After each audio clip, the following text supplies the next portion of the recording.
Hello, welcome to SMR channel.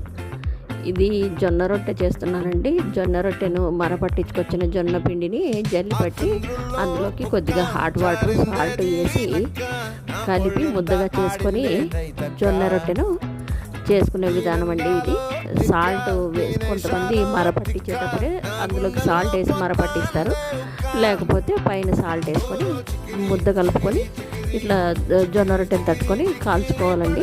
ఇది జొన్న రొట్టె కాంబినేషను ఈరోజు వంకాయ ఆలు కలిపి మునక్కాయ కాంబినేషన్తో కూర చేశానండి. దాంట్లోకి ఇది జొన్న రొట్టె ఫైబర్ ఉంటుంది, మంచి ఆరోగ్యానికి చాలా మంచిదండి. జొన్న రొట్టె చేయి విధానము అంటే